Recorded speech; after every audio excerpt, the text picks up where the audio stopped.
Voilà, et puis une chose qu'on va dire avant que le drapeau vert ne soit agité et qu'on passe au direct total, eh bien c'est que le mot maître ici, le maître mot, c'est la vitesse. C'est une piste excessivement rapide, il n'y a pas de moteur bridé. La qualif et la pole de Ryan Newman s'est jouée à 195 km/h, ça veut dire 312 km/h, 195 miles dans 312 km/h, et ça va aller très vite. C'est parti pour 500 miles, 325 tours à Atlanta. Bobby Labonte disait les deux pistes de l'année où il y a plus de sensations de vitesse, c'est ici à Atlanta et à Bristol. Eh oui, c'est vrai qu'on va pas très vite à Bristol, mais la sensation de vitesse est très importante. Allez, on suit ce début de course avec la DEI. Attention, il y a déjà des poussettes devant. Oh, il y a un crash Labonte. avec Bobby Labonte. Il y a Ken Seth aussi qui est impliqué dans cette histoire.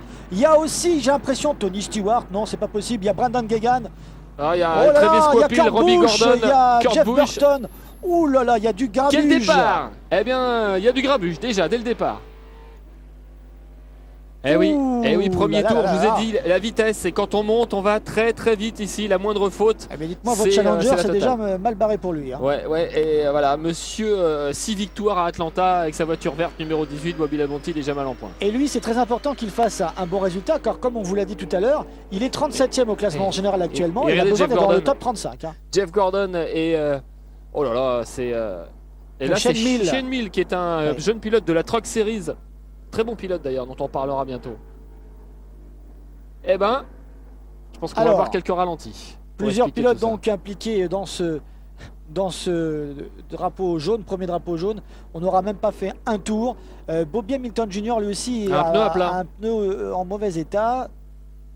On va faire un petit peu le bilan. Il va être à mon avis très lourd ce bilan suite à ce premier crash. Regardez, ça se passe aux alentours du top 15. Ça s'est passé avec Casemir, ce qui s'est fait pousser suite à cette sortie de virage. Ken Seth est impliqué aussi avec sa voiture noire. Il a une couleur différente aujourd'hui.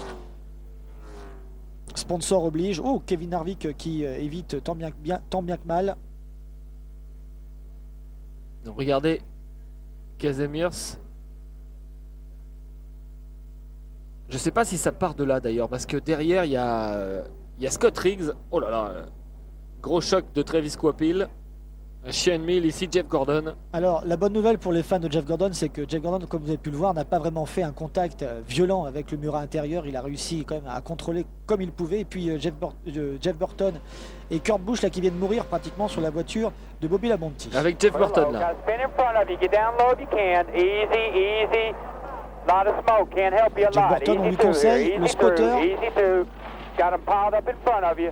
Voilà, vous avez pu entendre. Le spotter lui demander d'aller le plus bas possible sur la piste. Attention, après le nuage de fumée, il y avait du monde devant lui et malheureusement, il n'a pas pu éviter. Il a réussi à avoir un contact mineur, mais quand même un contact avec Bobby Labonte. Il n'a pas pu échapper, vous avez vu, pourtant il était